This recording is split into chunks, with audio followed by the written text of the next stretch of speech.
আপনাকে ধন্যবাদ এবং কৃতজ্ঞতা জানাই।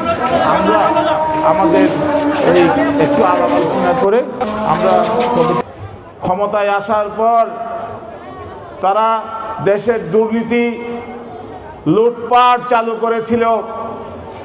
এই যে আজকে ক্রস ফায়ার বলে আজকে যে বিনা বিচারে হত্যাকাণ্ড, শেখ সাহেবের আমলেই, যারা মুরব্বী আছেন তারা জানেন, শেখ সাহেবের আমলেই 1971 থেকে 1975 সালের আজকে যে ইউনু আওয়ামী লীগের সাথে আছে জাসদের এই 10,000 রাজনৈতিক কর্মী তারা হত্যা করেছিল বিনা বিচারে।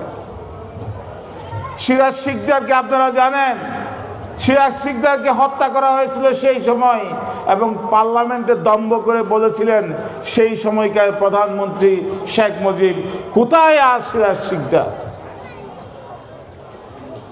সংগ্রামী ভাইরা, লুটপাটের বর্ণনা তো অনেকে আছে। লুটপাট কি? গাজী গোলাম মোস্তফা ছিলেন রেড ক্রিসেন্টের সভাপতি। আওয়ামী লীগের লুটপাটের ইতিহাস আজকে না, গণতন্ত্রের হত্যার ইতিহাস আজকে না। তাদের যখনই তারা ক্ষমতায় এসেছে তখনই তারা লুটপাটের নজির স্থাপন করেছে। শেখ সাহেব নিজেও সার্টিফিকেট দিয়েছে এই আওয়ামী লীগ চুরের দল।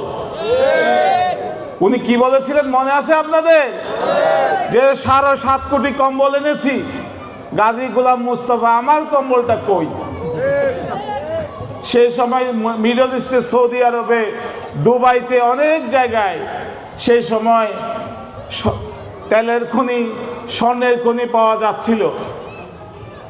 আর শেখ সাহেব সে সময় আক্ষেপ করে বলেছিলেন যে সৌদি আরব পায়, দুবাই পায়, আমিরাত পায় তেলের খনি, সোনার খনি, আর আমি পেয়েছি চুরের খনি।